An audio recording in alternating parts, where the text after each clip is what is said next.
love you so.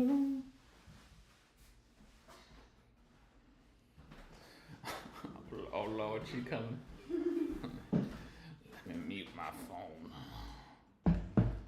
Let me mute. Let's see if I can hear myself. I can hear myself. Oh Lord, she coming. Let me mute my phone.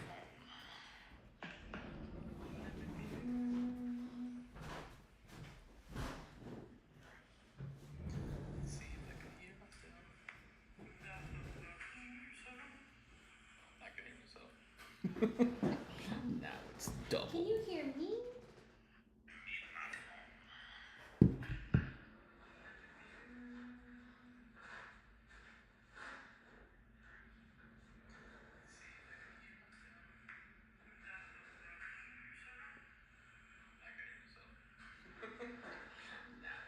Can you hear me? Now it's triple. Alright, good. Well, now I can hear you. Okay. You want to pull up the... You want to pull up the thing? Pull up the thing. Pull up the thing, yeah. Pull up the thing, yeah. Yeah. Here we go. Here we go. We're starting now. Let's go. Hopefully that's straight. That looks straight. Yeah. Straight enough. Straight enough.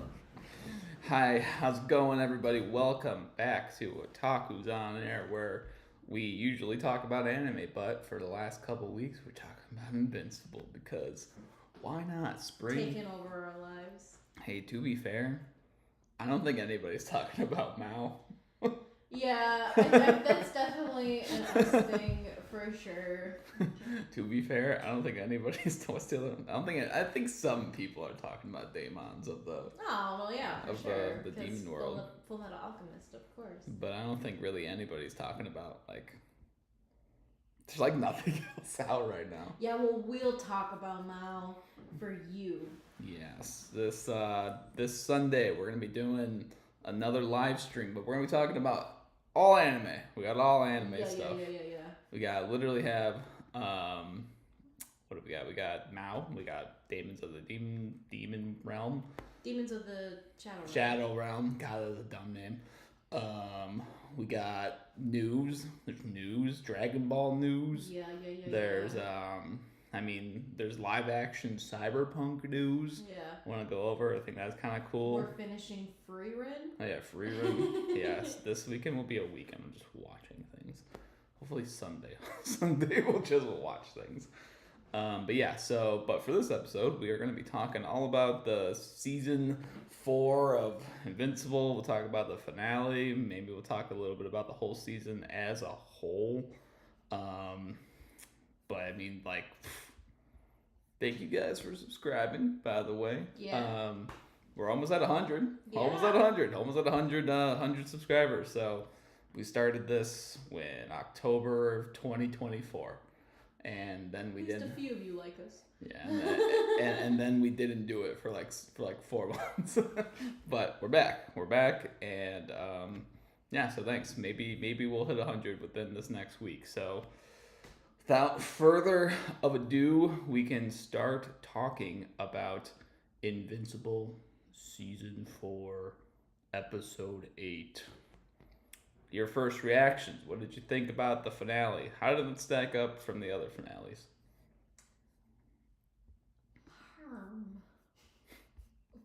I think it was a pretty good ending. I think it leaves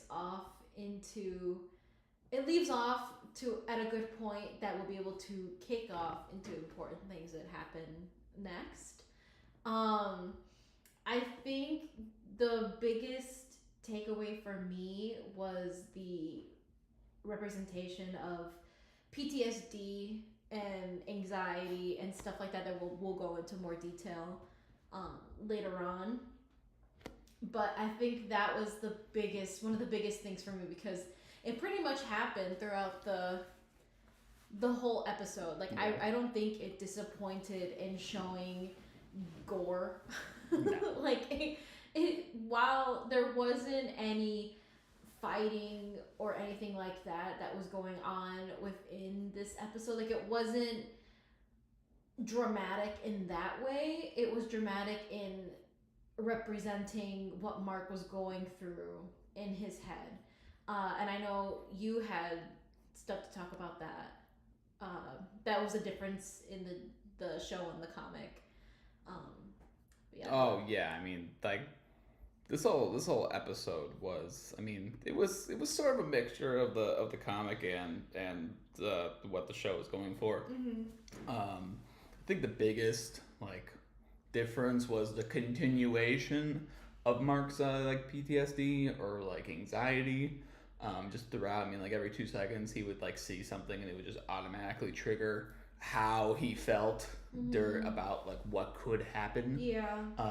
And like it's interesting because they kind of showed a little bit of it like before, but this was the first time that it was truly realized that Mark's PTSD was maybe as bad as like it could be. And I mean, obviously, what happened with Thrag in the last episode, in episode 7, it expedited that process to make him like in true fashion an anxiety monster. But it's interesting because like, well, a lot of other things have happened in his life where this hasn't triggered him that badly. Yeah.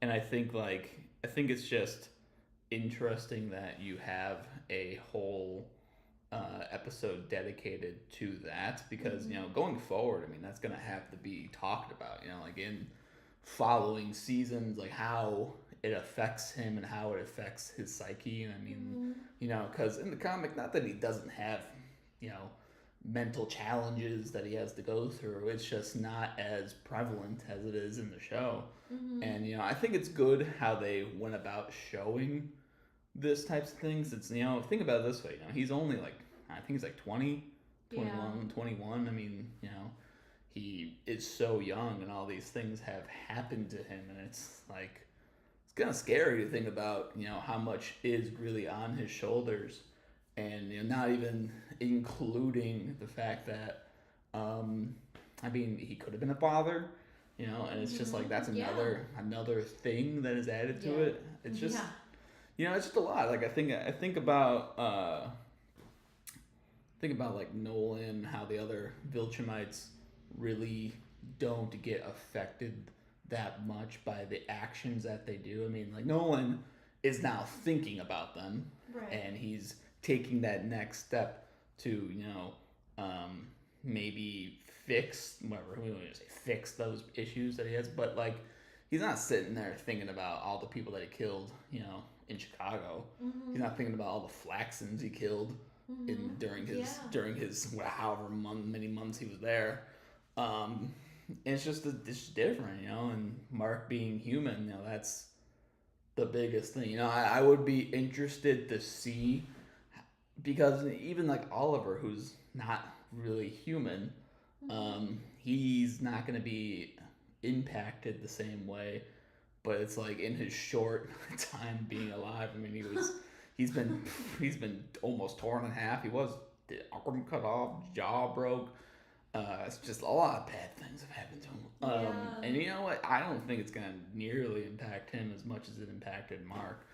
But yeah, I mean, this I like overall. I think that this finale was like, there was a theme to this season, I would say, and it was figuring out the consequences of actions. Definitely. And like how mental states impact decision making, forgiveness. I mean, it's been a lot of just like mental hurdles that all these characters have had to get over, because like the physical challenges, yes, like obviously Thrag and Conquest are things that are physically immovable, but even like for Thrag, like he even had to go over like a mental challenge in multiple circumstances. I mean, he had a conversation with Nolan that didn't go his way. So then he fought it, and then look what happened. The consequences of, I mean,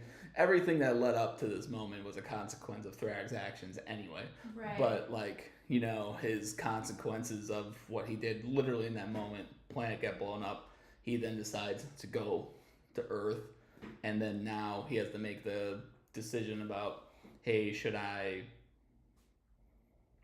could just destroy this planet, or I can help birth the next era of our my species.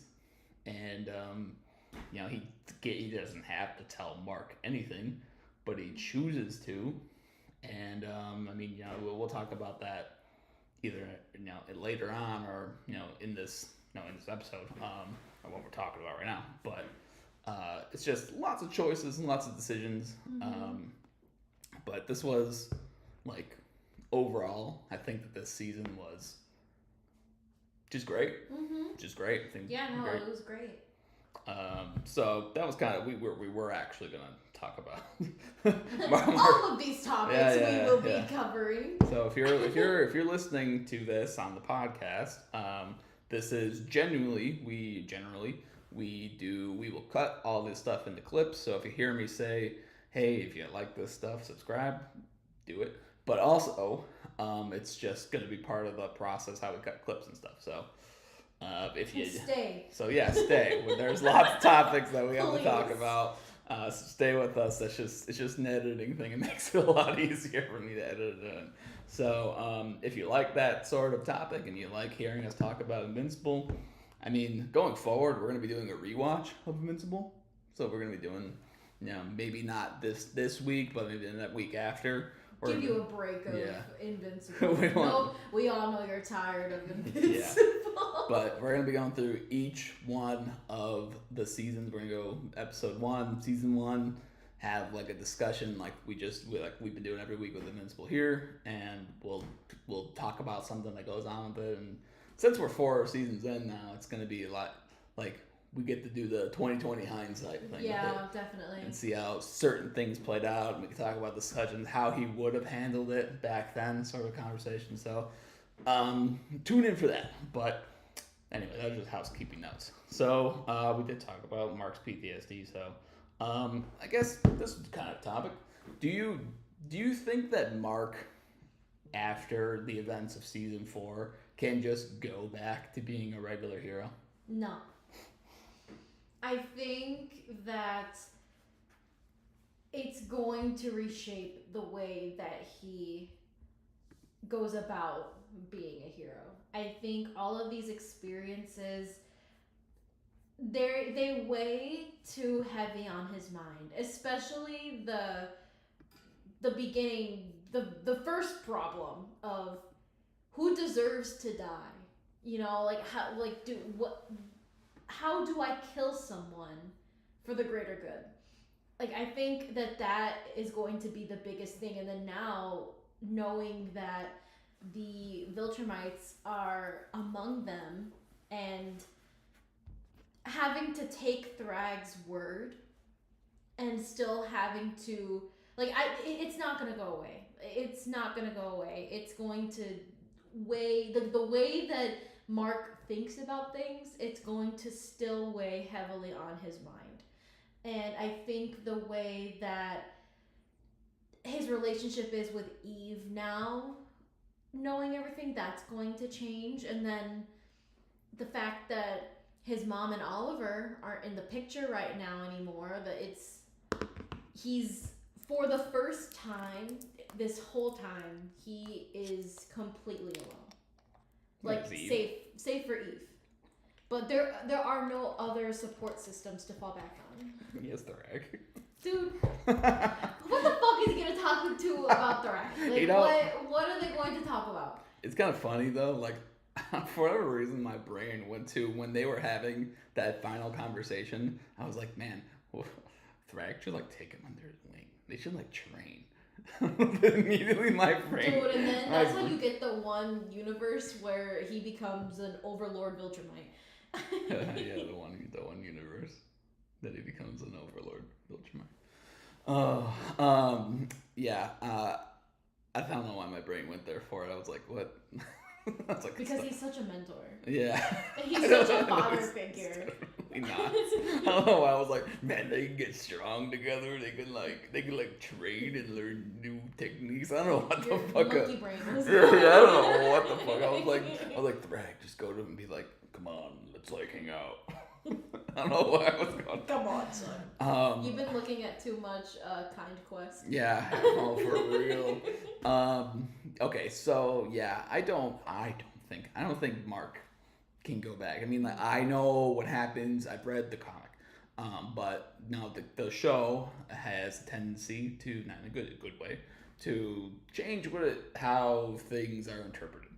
I don't think he could just go back to being a hero.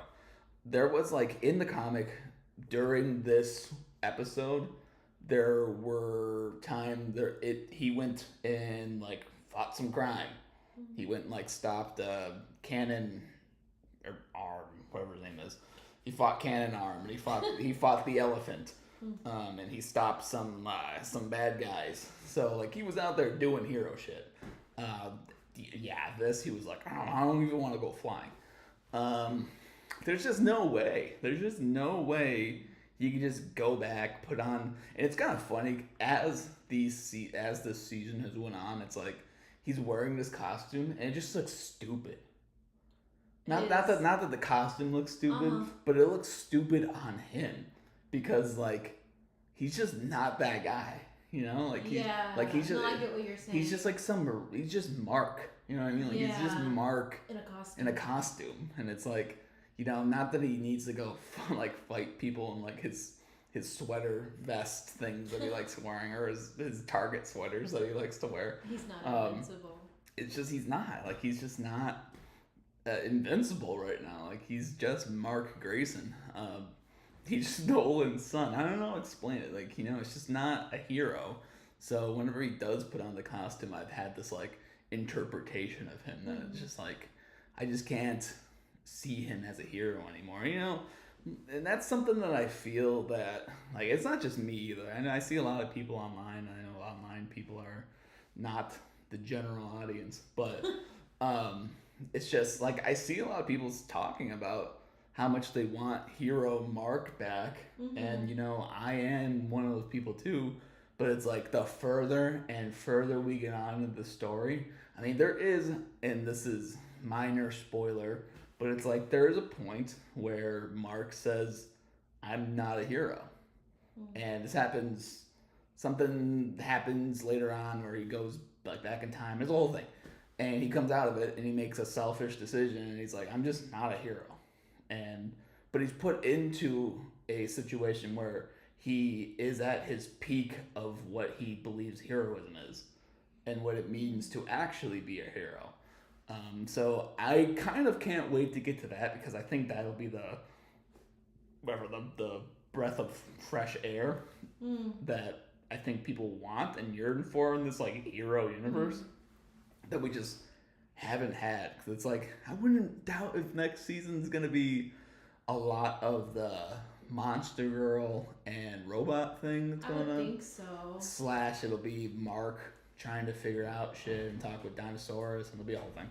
But yeah, I just don't see Mark being a normal hero anymore. No, they're the way that they have framed this season. There's no going back. I mean, especially this episode alone, like you had mentioned, he didn't even feel like going out and flying. Something that in seasons past he would do in moments like this where he needed to think, he needed time to himself, he needed to calm down. Like he said himself, like, I don't want to do this. Yeah. So I think it's going to be difficult, I think, for him. Yeah. Well, what do you guys think? Do you guys think Mark could become a hero again? Do you think that he should? Let us know in the comments section below. And while you're down there, think about subscribing. Think about liking. We talk about Invincible all the time. All right, so next topic. Okay. I'm gonna pull a okay buddy Viltrumite / on Reddit. Is Mark just stupid because he went to Is Mark just stupid? Question mark. No. What do you think? is I think. is Mark just stupid because he went to Cecil for help, even though Conquest said it was dumb of you keeping me alive? Let me break it down for you. Alright, get up and start dancing. Okay, so Conquest literally told Mark, "Hey, you shouldn't have left me alive." Mark, in the last season, saw Cecil and saw the fake body of Conquest and told Cecil to burn the body. Mm-hmm. So Mark literally burned the body means get rid of the body, destroy the body, get rid of everything. Obviously that didn't happen, or I mean, we know as the audience that Cecil kept him alive because he thought that he was going to be able to control him, and then Conquest broke out, and we know what happened in season 4. But now that Mark saw Conquest, wouldn't you put 2 and 2 together that Cecil kept him alive? Because Right. Cecil has done the most,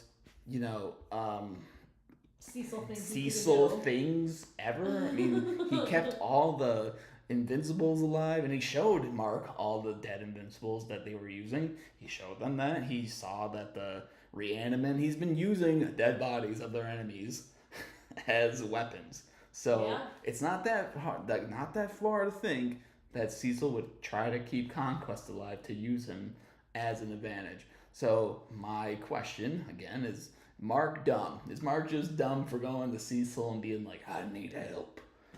No, I don't think he's dumb. I think it makes a lot of sense actually for him to go back to Cecil, to Sea Salt, despite everything that has happened between them two.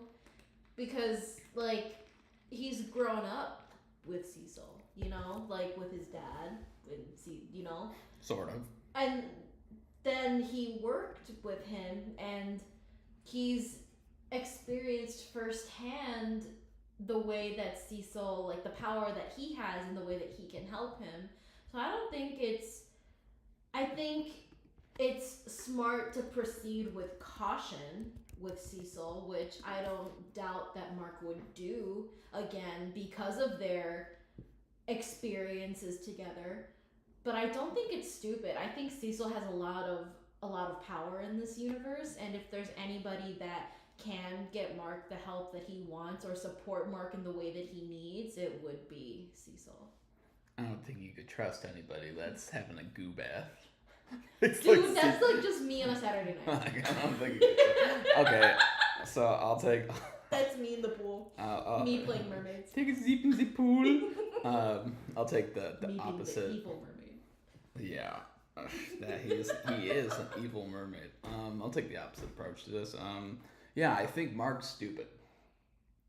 So you think he should just Period. do everything? I think Mark's stupid. You think he should just do everything on his own? No. From here on out? No, but I think that not that he immediately went to Cecil, but he was making an effort earlier in the season to go to him and be like, "Hey, I'll work for you.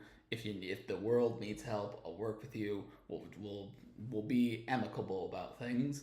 And then obviously his Sinclair thing happened, but their relationship was getting better. Mm-hmm. So like that is a continuation from the first part of the season. Mm-hmm. I just can't have the omission of seeing Conquest being alive. Yeah. After you literally told Cecil to destroy the body.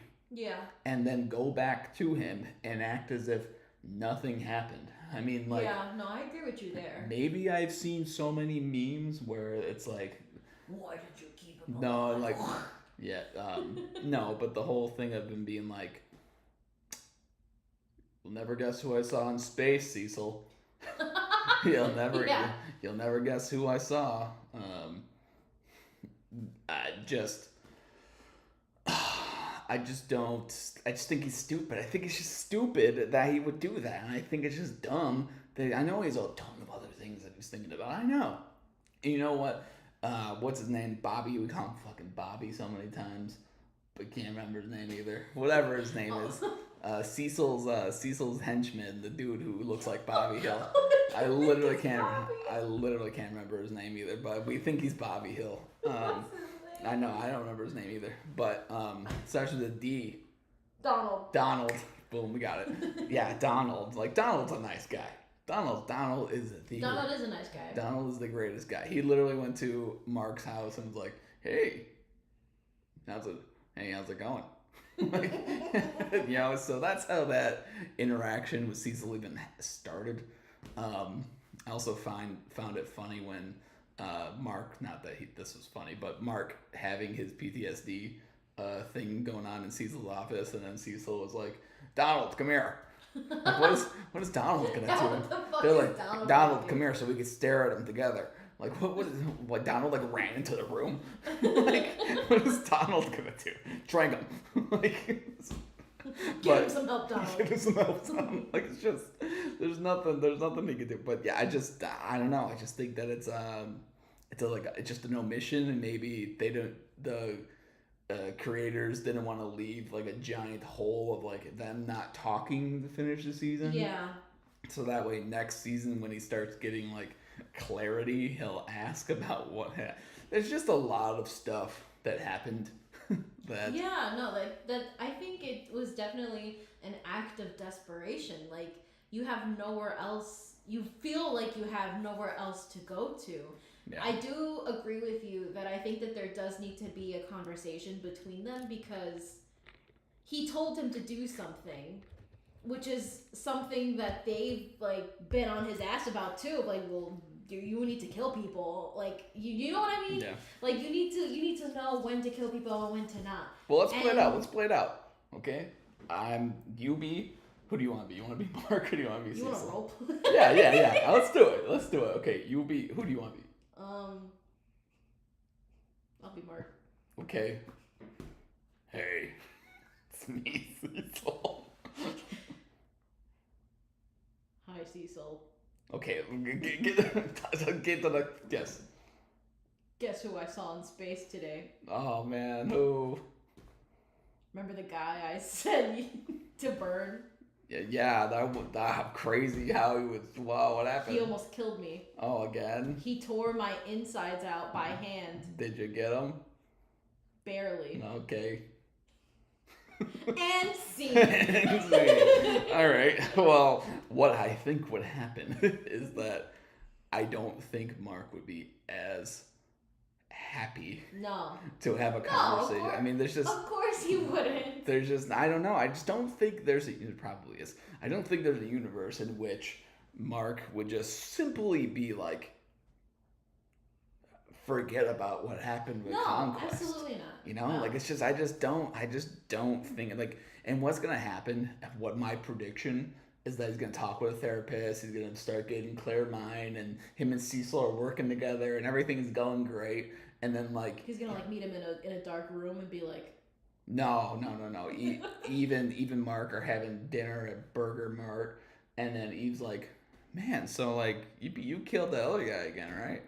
He's like, what other guy? She's like, Conquest, and then he's like.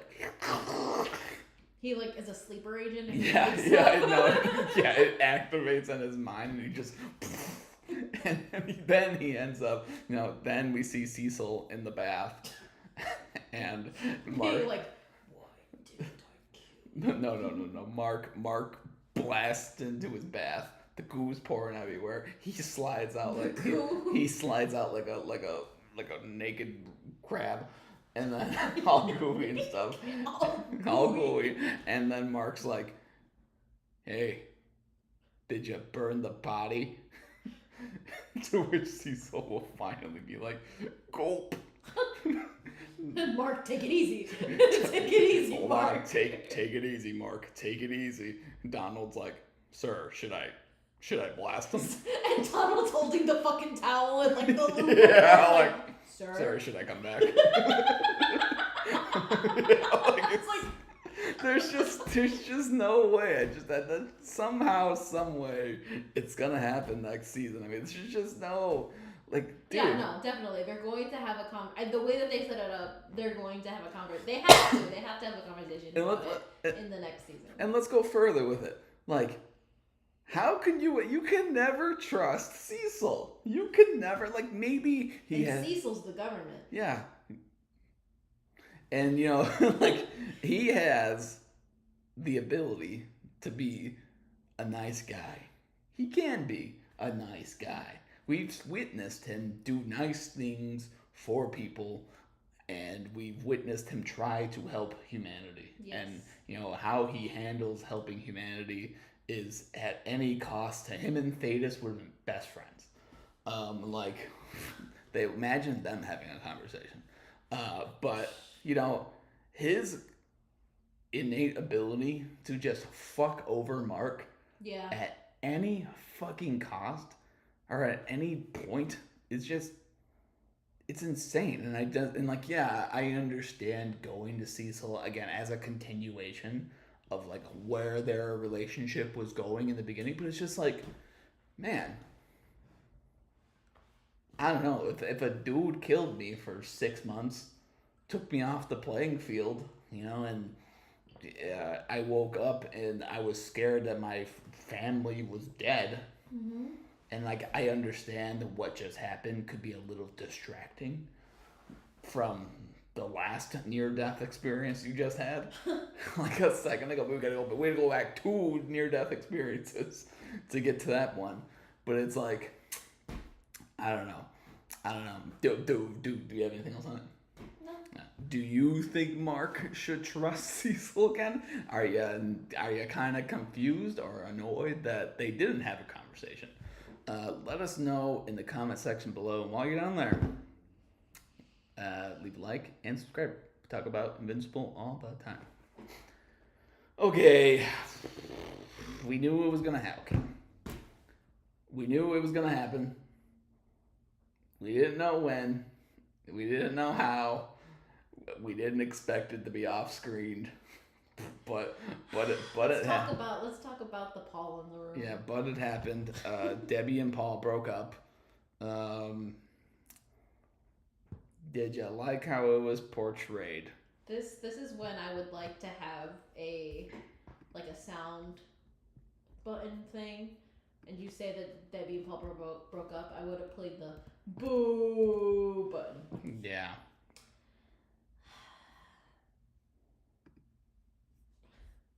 That's funny. She broke up with that. I'm not upset. I'm just disappointed. I'm disappointed it was off screen.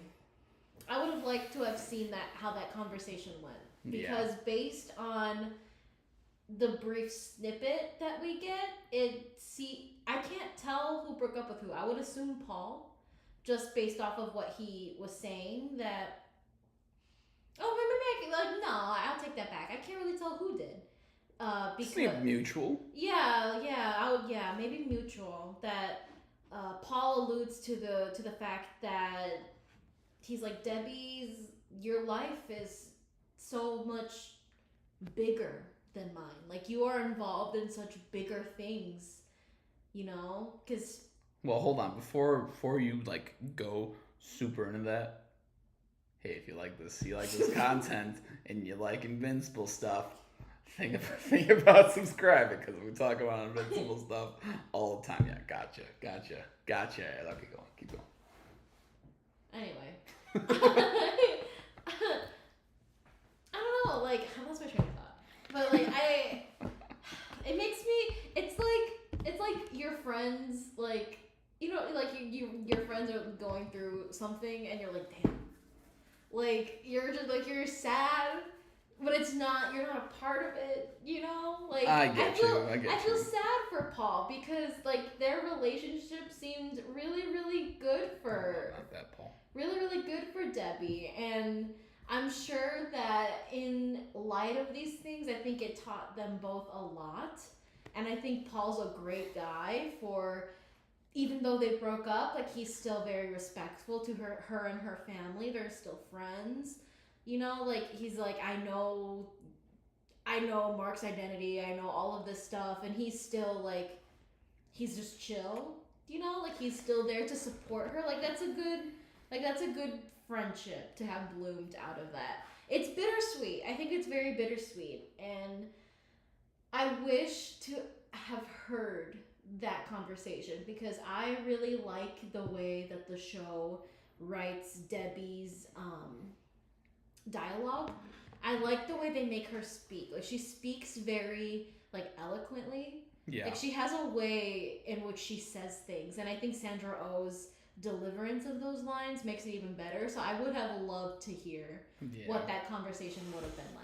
Yeah, I hated that they off screened the relationship. I hated that. I think it was kind of stupid. I mean, like I know they did. There's a lot of this episode felt like this was an epilogue to the episode 7. Yeah. Like Fallout and everything. But I think like the biggest thing that everybody has enjoyed is Paul. Was Debbie and Paul's like relationship. Yeah, well, not the biggest thing, but it's a major factor to the story because Paul is way better, and I say this every week. Yeah, Paul and Debbie's relationship is 10 times better than it was in the comic. I mean, in the comic, Paul's like a 70-year-old man basically, and it's weird. And they do the off-screening of them breaking up in the comic too, so that's not like the precedent was already set, but you didn't need to follow it because you tend to not do it anyway.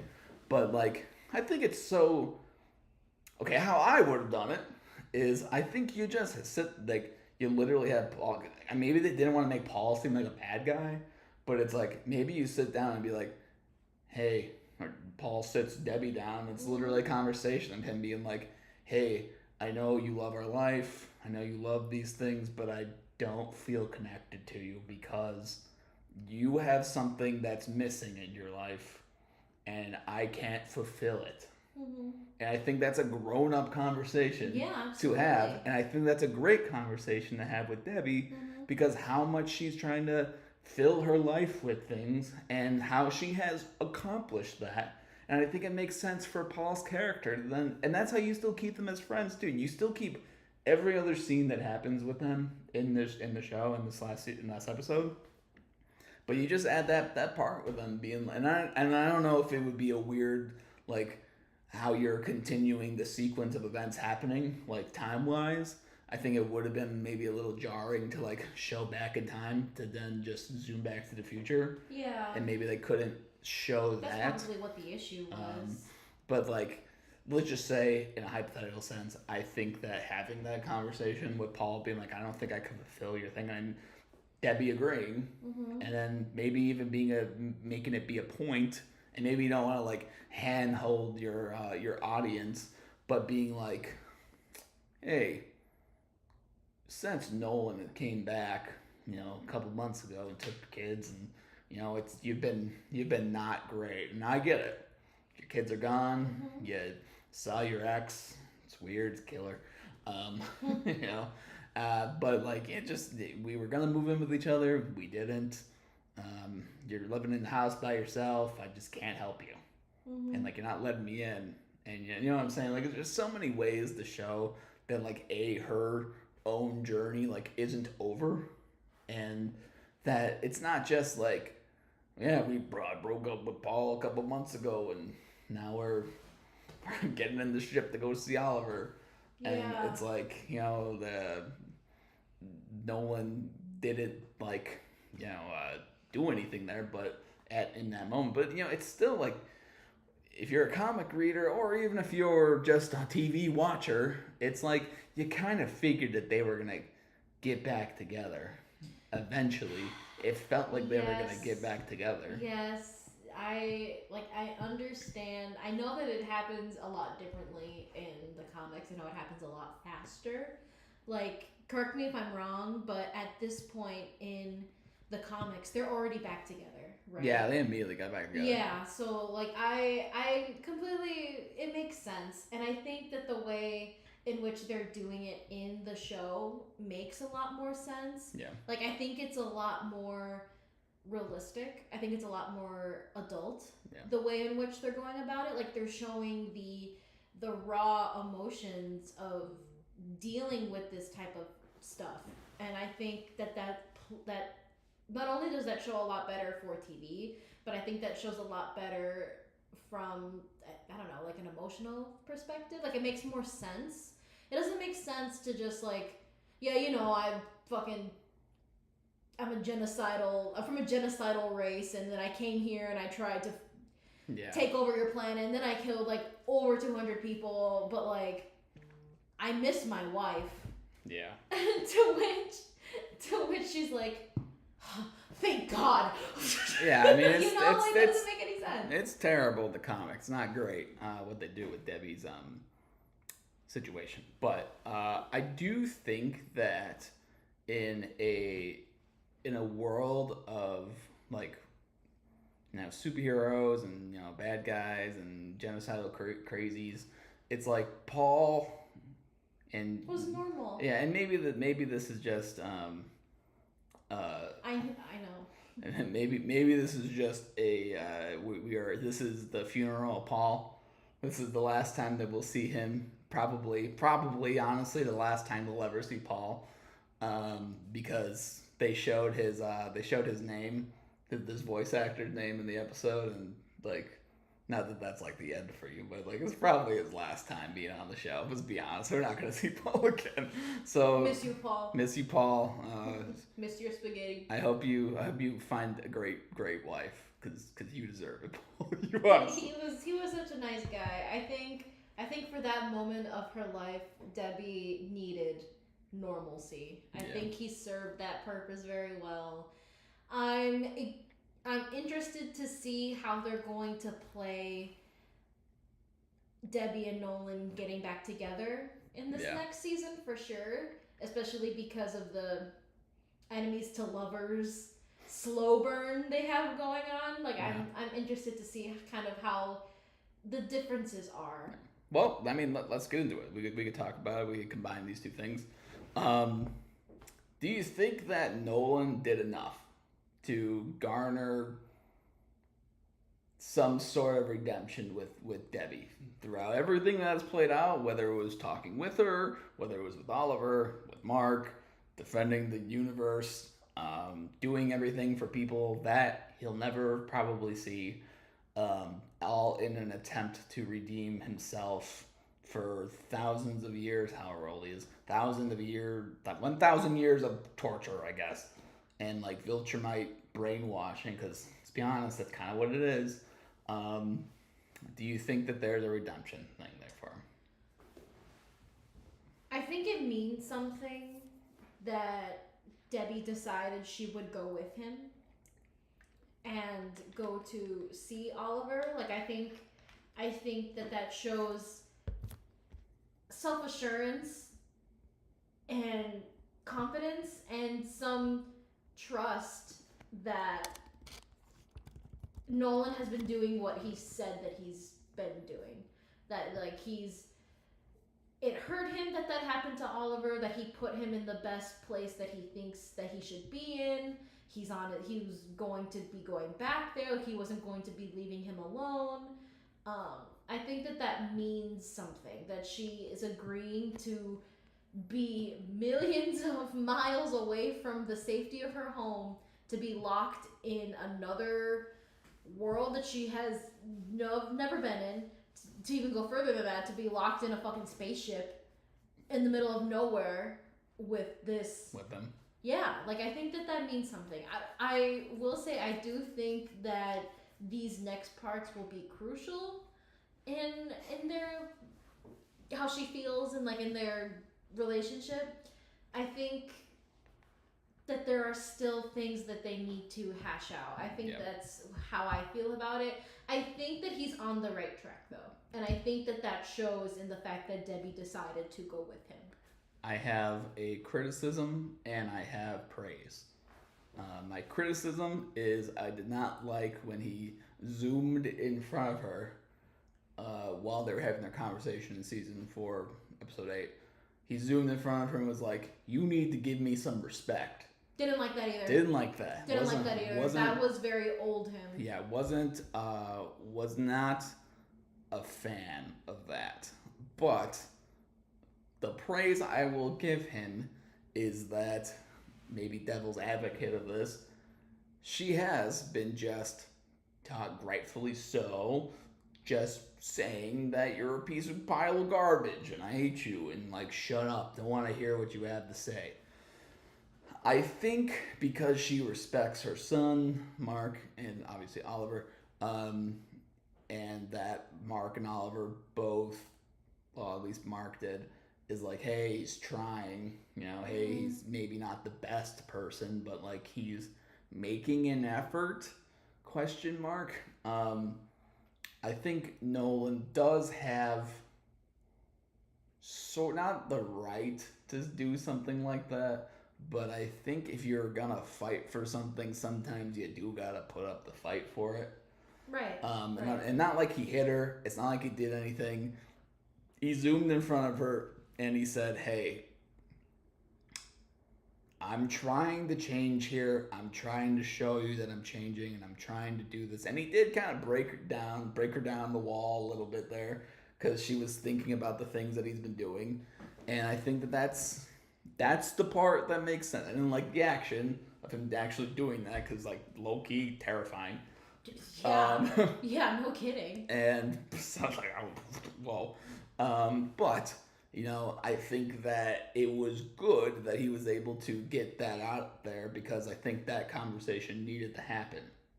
Especially because then, and I forget if it was before or after she has the conversation with Paul, and Paul telling her, I think you should go to Oliver. And it's like, when they have those conversations and they talk, him and Debbie, when they talk, it's like they're gonna be in closed space. They're gonna need to find a way to make it work. And whether or not they truly like end up back together, or if it's like they find mutual respect and it's like they're not, or Debbie's just not constantly berating him. I think that that's good for, like, I think that would satisfy me, And I think if they're able, maybe if they're not together, but if they find a way again to be like co-parent, and also just be friends, and like be able to have like not a relationship and husband wife, but to be in each other's lives. Yeah, I think that's good, and I think that's. I mean, obviously, no one like wants to be with her. But I think that maybe he will need to settle for just being friends. And like, I don't think that necessarily changes anything for the plot going forward. I mean, like, it'll change, like, whether or not you feel strongly about them just being friends versus like them being like lovers. Maybe it'll change a little bit for them, but there is something that happens, like, and I'm not gonna say it because it doesn't matter really all that much to right now, but it's like them being in a relationship that needs to happen, because it matters to that plot point specifically. So it's like, so if they were together just as friends in that moment, it works either way. So like, I get it. I think that Nolan has done enough. I honestly think through the Nolan apology tour 2026, he has done enough for Oliver. He's done enough for Mark. He did enough for the universe. I mean, he hasn't done enough for the planet Earth, but as it's pretty fucking aware that humans suck at accepting and understanding redemption. But like, what makes Debbie different is that and what makes her special is that she's somebody that does understand that, and is somebody that like will give somebody the time of day because she told that to no one, and like that's what gets to her because he says that to her, and like the stuff he's just gonna have to show, a lot of that like deeper learning, and it's like, hey, I would not doubt next season where he's like, hey, what you reading? I've been reading myself. It's like, it's just gonna be like, I do look forward to seeing them like stumble. Yeah, and like have like maybe they go out on a date and they're like, he's like, I brought you some fallopian tubes. Not fallopian tubes. Fallopian tubes. Those are something else. I brought you some tubes. Some slop. Some sloppy tubes. What did he say? He said something tubes when he was getting the. He was like, Something from a tube. Yeah. He's like, Slop from a tube. Slop tubes. I don't know. He said something like that, but I can promise you, he did it was not say fallopian tubes. But maybe he will. Here's from the deepest, darkest. I would be very concerned if he had just a piece of a uterus lying around somewhere. He was like, for you on planet Viltrum, this is a delicacy. Yeah, dude, it probably would be. This is a delicacy. How backwards they are. Yeah. To go kind of back on Nolan stepping in front of her, I think it's worth noting that he did that and then he immediately tried to correct that behavior. Yeah. That he did that, she said something and he was like, no, you're right. Like, I'm being a lot, I need to back off. But but it's also, again, to like be of note that she then heard him out after that. You know, like, I think you can take that either way. Like, you can take it as him recognizing it, or you can take it as him being maybe manipulative. I think it's good. I think it's him recognizing that. It's well intentioned. Yeah, I think it's him being like, yeah, I can't fucking.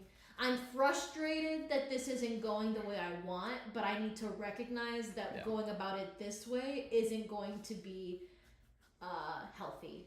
Yeah. So, ultimately, I think he did enough. Do you think he did enough? I think in the Debbie department, he still needs to do some shopping around. Okay. I am also excited to see them kind of fumble around a little bit. I want to see just kind of how he goes about that. And I think where I would like this to go, if it's crucial to a plot point later, then I'm not really gonna mind. But in my perfect little world, I would like them to be co-parents and be good friends. And Debbie gets back with Paul, and not necessarily with Paul, but like, you know, whatever, and just chill. All right. Well, what do you guys think? Do you guys agree with what we're saying, or do you disagree completely? Let us know in the comments section below. And while you're down there, think about subscribing, because we talk about Invincible stuff all the time. And also look out for our Invincible rewatch. We will be doing Invincible season by season, episode by episode, and talking about basically everything that happened from season 1 to season 4. All right, so we got... What do you want to do? You want to do Mark and Eve, or do you want to talk about the Thetis? Dude, let's talk about Thetis, because I have a bone to pick with all of you. Okay. In season 4, Thetis, we find out, I mean, we kind of already knew, but Thetis was responsible for the Ring of Viltrumites around the former planet of Viltrum. And while he was the leader of the Coalition of Planets, he was willing to do anything to win. Alan happened to be talking after the death of Thetis. Alan was talking to the Council of Leaders, and one of them told Alan maybe Thetis was just using Nolan, Mark, and Oliver to further his own plans, and had the intention of offing them afterwards. Alan was like, no, he wouldn't. Why would he do that? Why would he ever do that? What a terrible first meeting of the council, by the way. Bad first impression. But afterwards, Thetis sends his final last wishes to Alan via video, and was like, hey, I got the Scourge virus and I got it all ready to go. So make sure you take off the cap and you go and unscrew it all over wherever the Viltrumites are at. And some of you may die. Yeah. But that's a sacrifice I'm willing to make. Yeah. So he was absolutely, and then he absolutely was like, hey, I know you're friends with them. You absolutely cannot let that get in the way.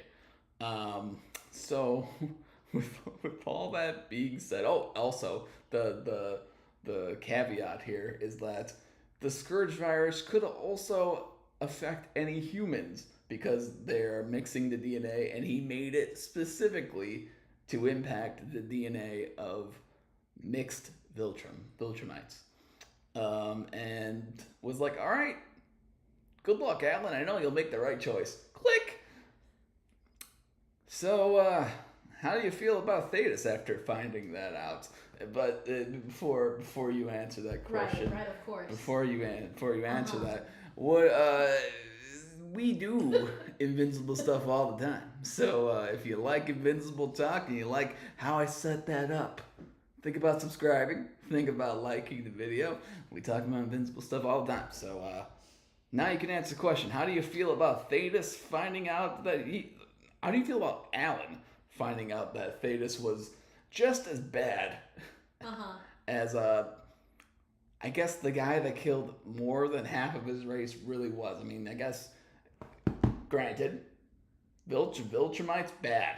Viltrumites are bad. He still killed them, a lot of them. Right. He still probably killed his own fair share of people under the Viltrum Empire flag too. Most likely. So he was probably bad. And then he's like, "Hey, I know they helped us, but like, fuck them, right?" Yeah, how do you feel about Thetis? Well, first of all, before I discuss how I feel about the non-real people, I'm gonna talk about how I feel about the real people. The real. Yeah, the real people. Okay, who are the real people? I mentioned the scourge virus. Oh yeah. A couple of episodes ago. Yeah. Go back and watch it to fact check me. And I mentioned why wouldn't they bring that? And I read the comments just as much as he does. And I saw people being like talking about the virus, but none of you told me that it was going to come up. So on one hand, good job, guys. On the other hand, that's all I had to say. Now I'll go into how I feel. That was my bone. I picked it. I think it is such a holier than thou way to go about it. Because in my opinion, I always kind of felt that Thetis had not this complex around him, but this, I don't know how to put it. In one way, it's shame, but then on the other hand, it's not pride, but maybe confidence in being I guess maybe an ability of like knowing he's a Viltrumite, so he's going to be stronger than anybody on that council or anybody on the planet. So it kind of like my shit don't stink, holier than thou is kind of like what I'm trying to get at. So I'm not fully surprised that he would have done something like this when he already like fucking did it. You know, like he already used this thing to destroy more than half of his, you know, the majority of his planet. And now that there's only like fucking less than 40 of them left, he's like, yeah, we're gonna use this, but now I'm gonna make sure that it's fucking all he is. I think it's a little maybe unfair because he kind of went about being like, I changed. I'm a Viltrumite, but I'm not. So when Nolan, for example, who was Viltrumite number 1, goes about changing, now with this a reintroduction of the scourge virus, now it's like, oh, nobody else can change but me. I'm the only one that can do a good a good deed as a Viltrumite. I'm the one that's going to have this title. Nobody else. I'm going to kill my whole race because that's what I need to do. I'm so much better than that. But it doesn't leave any room for the people for the Viltrumites that are doing good, that helped him get to that point. Yeah. I don't think it's really fair. Yeah. I'm not gonna give Thetis the pass here. You know what? I'll say it. Thrag was right. Thrag was right. There you go. You got it. Thrag was right. He literally told Nolan, "Hey, you really think you could trust that guy who killed all of us?" And then Nolan was like, "No, Not really. no, but I don't. I trust him a little bit more than I trust your ass." Yeah. And then he got black hole. But like, it's a tough one. That's a tough one. It is a tough one. And definitely. like, you know, up to this point, Alan has been playing everybody loves him. Everybody loves Alan. There's not one bad thing Alan has really done. I mean, he's had some nuance to his character where he like has an opinion on the war, and I have opinions on like how dare thing you guys not like my Frito bugs. Like, you know, whatever. Yeah, that's been the most nuance of his character. My freedom. Whatever the little bug joke that he makes every season about people. Zoe likes him. Yeah, I guess. Great. Yeah, they're friends. She'll love it when she's dead. Like, it's just, man, like, Alan going and reading that and having the absolute shock and terror on his face. Oh, and it like, broke my heart. You know, I don't exactly know, because I mean, again, I say it every video. You know, the comics are a little bit different. Alan has, you know, confliction about it, obviously, and you know, it's one of those things where it's just like, I guess they're right, and I feel like he's gonna get peer pressured, and I feel like it's gonna be not necessarily his decision to go through with doing that. It would be the council's decision. But he's gonna find out as soon as Nolan gets there that's where the Viltrumites are at. Mm-hmm. Nolan's gonna tell him. I would not doubt that Alan's going to tell him, "Hey, this is what I'm thinking. They're gonna fight. Alan's gonna win." And then lock Nolan up. And then Oliver's gonna find out. Oliver's gonna be like, "Oh my god, I can't believe you would do this to me, Alan, Uncle Al. I can't believe you would do this to me." And then agree with him. Would not doubt in my mind that Oliver would agree with Alan, because even if it would kill him too? No, I think that him telling, "Hey, go tell Mark and Eve to get off the planet, and we're gonna blast the planet." I would not doubt if Oliver was like, "More than likely they won't kill all the humans, but it will kill all the Viltrumites, and wouldn't you want that?" And I think that, I mean, I'm sure it'll be more in depth than what I'm saying there, but like, it's just, that's how it's gonna play out. That is just how it's gonna play out. And like, we'll see what and you know, there was technically a spoiler for this that happened in season 2. Remember when Mark went, and maybe it's a spoiler part. Remember when Mark went to the future and met with the King Immortal?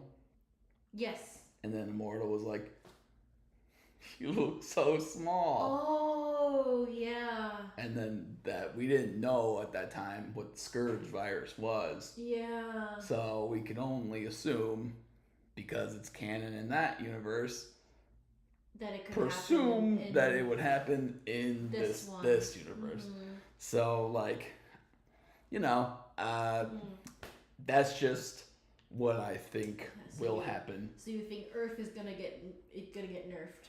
Could be, or I mean, or we'll get the return of Hero Mark, where he tanks the Scourge virus and saving the rest of the Viltrumites, and then Thrag is like, all right, brother. And then he takes him under his wing, and then you get the montage. And then you get them training to Let get me tell you about yeah. my friends. You get the return. Thrag is like, all right, I'll train you. And then Now it's just Dragon Ball Z. It's Rocky. It's Rocky 3. Yeah, I mean, that's just what's gonna. I mean, to go back to the main point of this, like, yeah, Thetis is fucked up. Thetis is not the leader hero of that. No. I think a lot of people say that he is in the community. Or he makes himself out to be. Yeah, it's like, sure, he was respected. Sure, like he did good deeds. Yeah, it's just like when you think about it, it's like he's no different than the other ones. He's no different than Cecil in a lot of ways. No, he's not. I mean, if you think of the weapons that he's used, I mean, his strongest weapon is Alan the alien, whom he made, whom he has kind of brainwashed, what's the word, groomed since birth, to be like, hey, listen to me because I know what's best, because your planet was destroyed and we brought you here to... Dude, he probably did it. It's just, maybe he did. I don't know. Maybe we will find something devastating. Maybe he did do it. Maybe like, that makes a lot of sense. Imagine that he stole Alan. Yeah. Imagine Dude, that. He's a Viltrumite. Imagine that. I would not doubt it. That would be a crazy reveal if we find out that Thetis actually stole Alan, and that's what gets Alan to like wake the fuck up and not do that sort of thing. I don't know how it's gonna play out that way. Commit genocide. Yeah, but like I don't know. You just can't tell me that like Thetis is a good guy. I don't know. All the evidence is here to show that like good guys don't do that.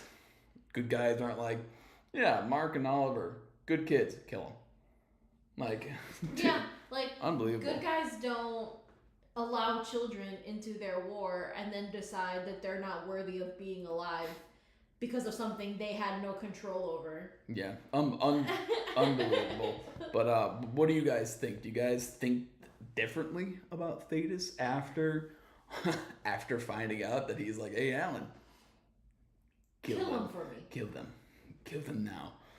Or do you still agree with Thetis and you think that he should just end all the Viltrumites, who are bad people, but doesn't mean Earth should just suffer because of them. Right. Yeah, let us know in the comments section below while you're down there. Think about liking and subscribing, because we talk about Invincible stuff all the time. All right. Time. It's time. It's time. Let me pull it up. Let me pull it up. Big Eve has finally been animated and Invincible. Thick Eve is here. Thick Eve. Yeah, this is what you came for. This is what you came for. There we go. Mark. All right. Okay, we're not actually gonna talk about Thick Eve, but okay, in season 4, episode 8. Okay, I can't start this conversation with you laughing. All right. Okay, we can't. Sorry, I'll be serious. We can't laugh about that. I do have to find a good picture of them talking beforehand, because okay, let me find one that's not of Thick Eve. I need a not Thick Eve image. All right, here we go. All right, so in Invincible season 4, episode 8, Mark and Eve talk about Eve having an abortion. Mark had been gone for a long time, And before he left, we found out that she was pregnant. She had an abortion.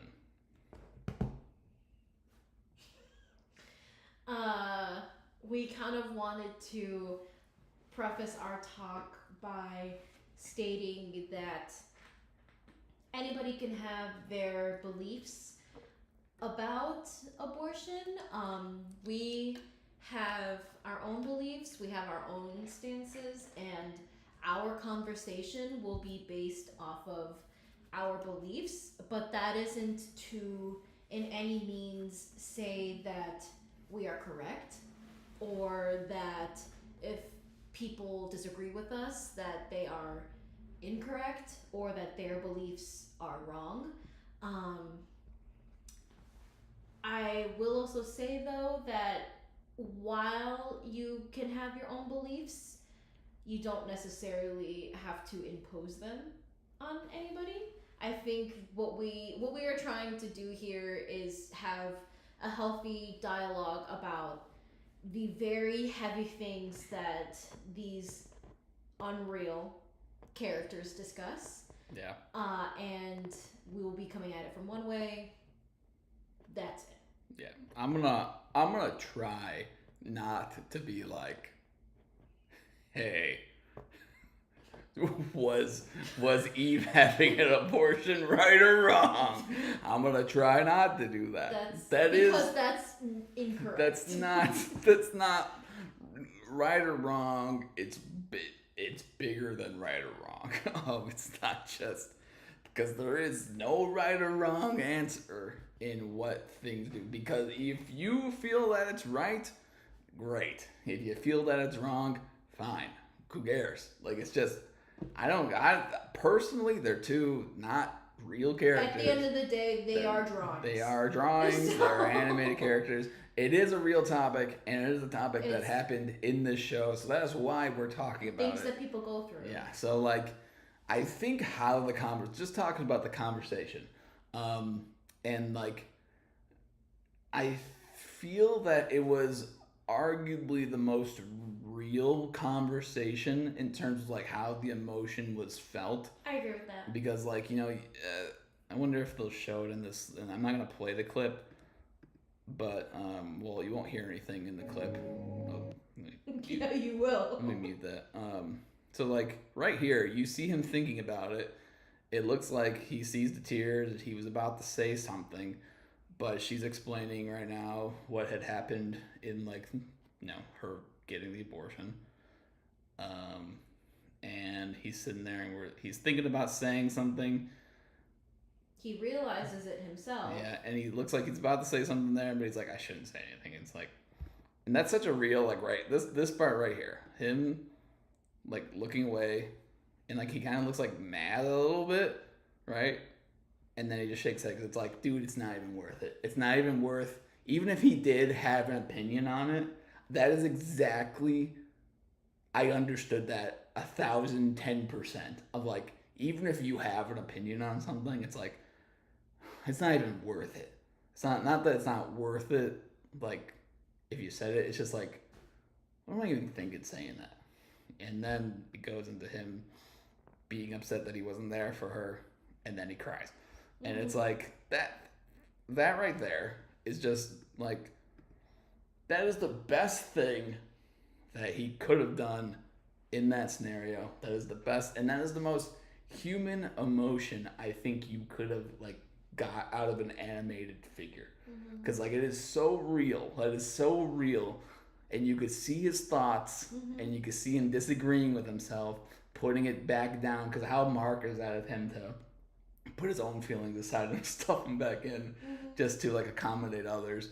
And sometimes in a not healthy way, but in this circumstance, I think he realized that he needed to be there for her, which is kind of an argument that we've had for a lot of the time, that he has not done a lot of that for her. But, you know, I just think that without even talking about the abortion, just that conversation as a whole, I feel was great. I think the direction of how it went was fantastic, and I think the animation team, which I shit on a lot, I think that was you don't get that. Like, you don't get that in some of the best animated things that we watch. You know, like, I think of the best, like, emotion changing thing. Like, I immediately think of, like, Yuji after Sukuna relinquishes control of Yuji. When That's a good after one. the Shibuya, where you Mm-hmm. see his smile and go to him, like, looking and realizing the devastation, and then him, like, Yeah. throwing up. Like, that's, I think of that immediately as, like, the Mm-hmm. most, That's a good like, example. human emotion showing. But this was a masterpiece. This was a masterpiece of that moment. No, I agree. I agree that they did a really good job of showing how many emotions can run through a person upon hearing that news. And I think that the fact that their circumstances are so much bigger than real life, I think that adds to the influx of like emotions that are going to be felt between these two characters. Because like I fully agree with the reasons why she didn't tell him in the first place, Yeah, because I have thoughts on that, but yeah, it could have gotten him killed. In my opinion, I think that if she did say something, that would have been all he was thinking about. Like if he still went, because that's the other argument too. If she had told him, would he have gone? Maybe. But if he did, that would have been all he was thinking about. He would have been distracted. He could have died more so than what we saw, you know?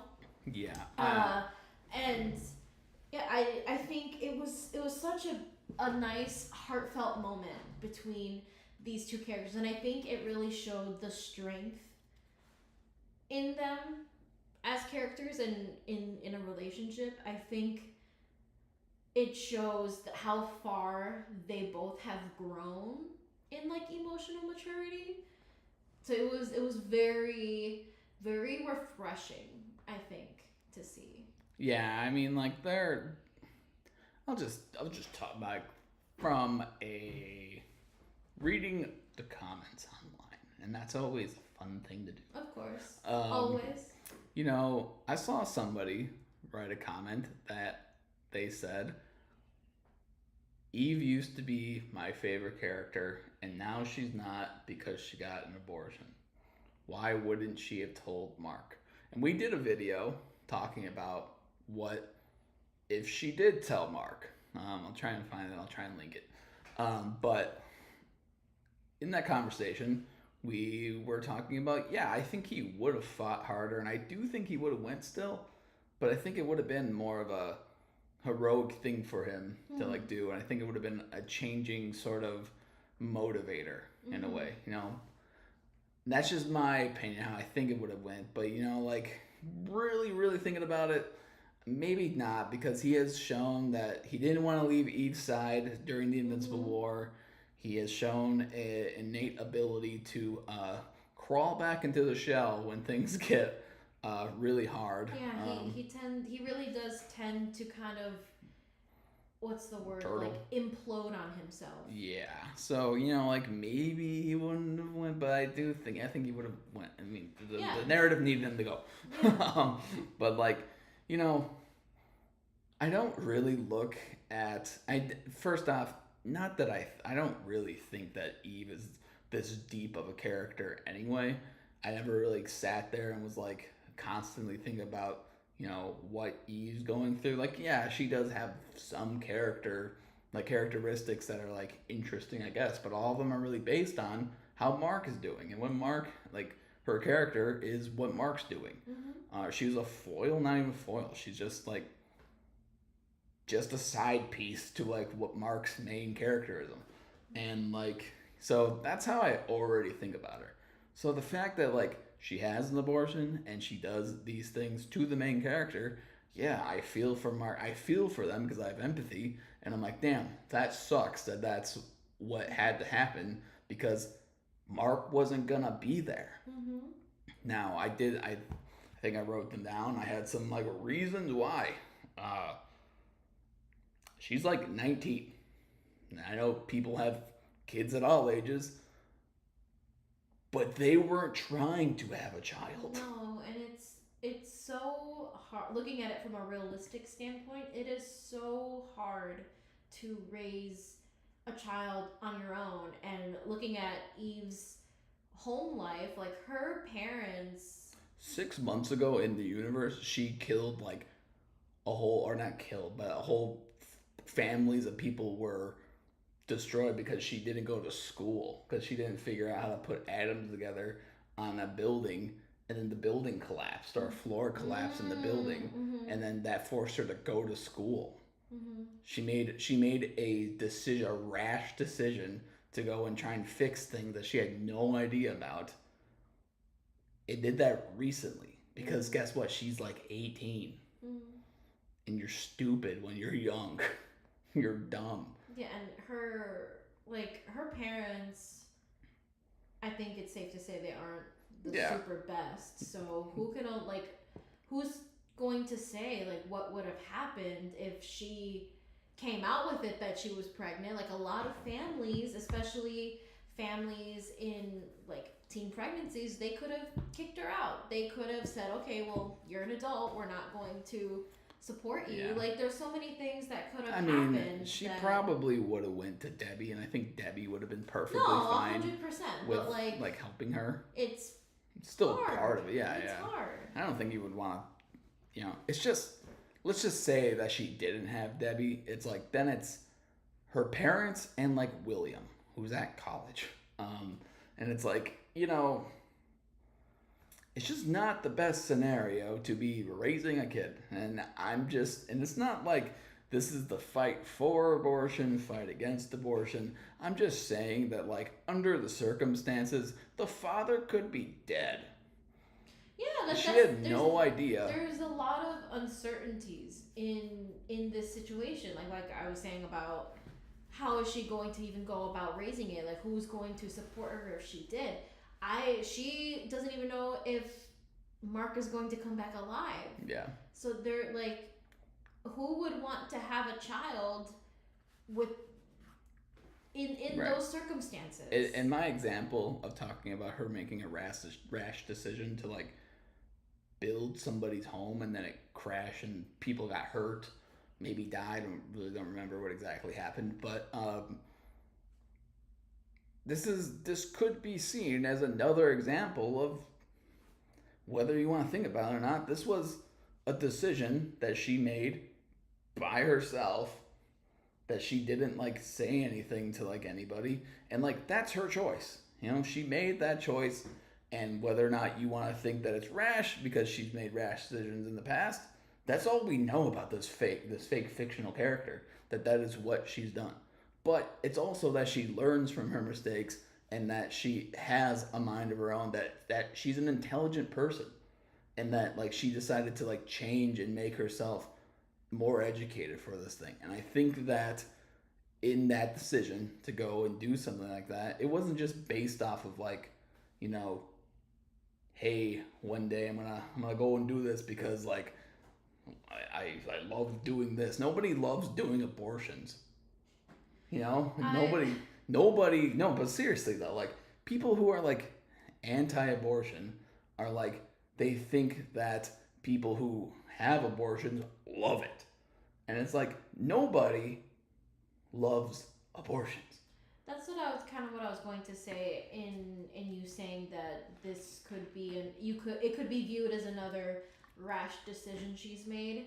I think based on her retelling of the things that she was going through, of the way that she was feeling that led her to that decision, I don't think you can say that this was a rash decision that she made, or a decision that she just woke up and was like, no, I'm gonna go get an abortion today. Right. Because I promise you, nobody's like that. Nobody. If you're making a decision like this, it weighs on you.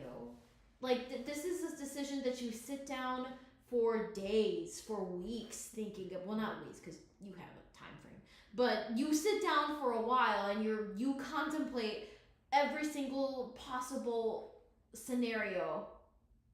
Like, this is not a rash decision. Yeah, that's my point. It's like, that she made rash decisions, and we know that from her character, but we also know that she's an intelligent character, that she has her own thoughts and feelings about things that she does, and she thinks about these things. And again, I think like having conversations about like, whether or not, however you fall on the like pro-life, pro-choice agenda, it's just like either way, even if you're pro-choice, none of the pro-choice people are like, love abortion, come on, let's go No, abortion. yeah, Nobody does that. that's It's just that. not what that means. And like, dude, and I am talking to people that will watch that scene and be like, fuck Eve. Without, obviously, she feels like sad, and maybe there is some regret in doing it. But like, she's sad. Mark is there for her. Maybe he did a little bit be like, damn, I because I wasn't here, we weren't able to have a family. And you know what? Like, that sucks. That sucks. That is, he didn't get a choice in that, but he also acknowledges that, like, He wasn't he there. wasn't there. And he could have died, and he wouldn't have been there for her. And, like, that's a huge thing for people. And, like, oh, yeah, tons of people do it all the time. It's like, okay, well, she didn't want to, and that's her choice. That's the bottom line. She didn't want to. That's her choice. She didn't want to, and that's her choice. You may not like it, and that's fine. That's your opinion. You have your opinion to do that. My hope is that having this conversation is that, like, dude, people aren't yay abortions. Abortions are sad. They are things that nobody wants to go through, but happen. And in a lot of scenarios also, it's not always for the reason of, I don't want this baby. Yeah. There are so many other medical reasons where abortions are necessary that a mother would not want to have. But like ectopic pregnancies, for example, like there are so many just medical reasons that these procedures need to be done. Yeah. But that's yeah, and I mean this, that, and the third. That's besides the point. Yeah, and we're not gonna make anybody like. It's not like I'm here spreading an agenda to like make you, the listener, to this like change your mind on that. If you have your opinion on it, it's like more than likely you're already setting it, and that's like fine, and I think that that's okay. Like if you're pro-life and that's what your agenda is, and that's how you support people. Support the kids after they're born. That's all I ask. Support the kids after they're born. Like, be pro-life all you want, but support the kids after they're born. But I think this is a very real decision. It is. Because I mean, think about regular people who go off to war. Yeah. It's a very real. It's a very real possibility, a very real decision. Yeah. So I think that they did a very good job in showing that, and I like the fact that it brings them together. Like, not kind of, it does bring them together, and I think this moment is really what changes Mark, and it's this moment that leads him to the decision of allowing the Viltrumites to stay on Earth, because Eve lives on Earth. Yeah. So that's the conversation. That's the conversation. We can put it. We can place it there. That's where we'll leave it. You know what? I'm not gonna ask you if you liked it. I guess you can like it. If you want to have more conversation with us, subscribe.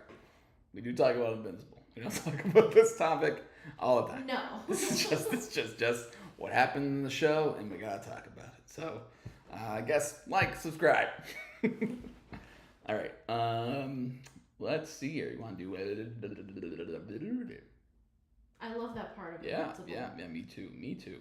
Thrag and Mark. You know what? I didn't put this in here, but I should talk about what's going on.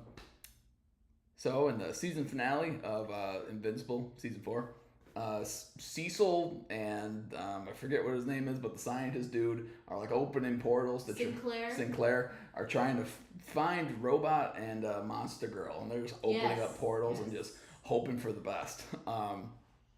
Oddly, very well. I'm gonna actually reset that because I don't want to. I don't want to have even things. Let me find this. Let me find the Cecil picture again of him inside the goop. Man, I wish they would show the. Come on, where? Oh. That is so funny. Oh. Whatever. I'll just show this picture. All right. All right. So in season 4, episode 8, the season finale of season 4.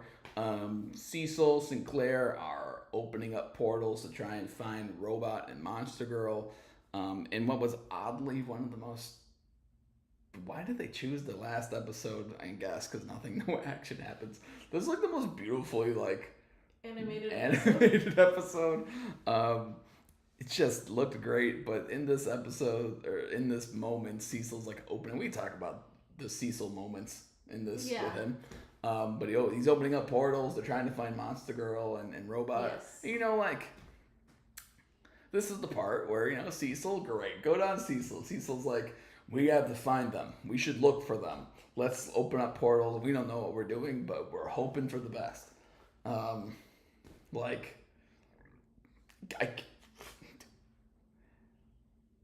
you call him a bad guy when he's doing that? I think Cecil is a very complicated character.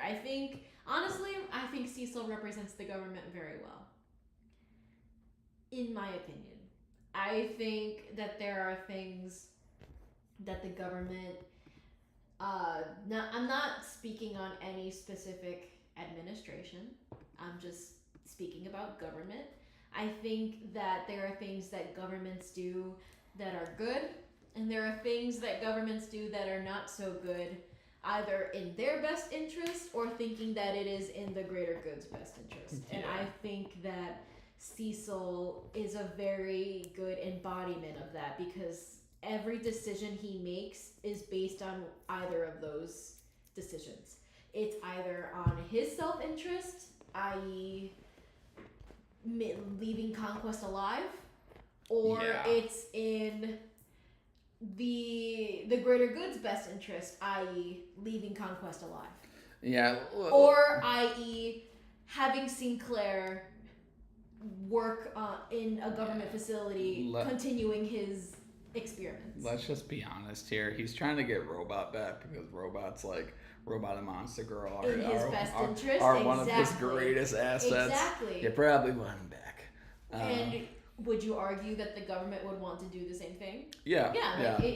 He's the best embodiment of government. Yeah. Cecil popped up 3 times in this episode. I think that was the first time.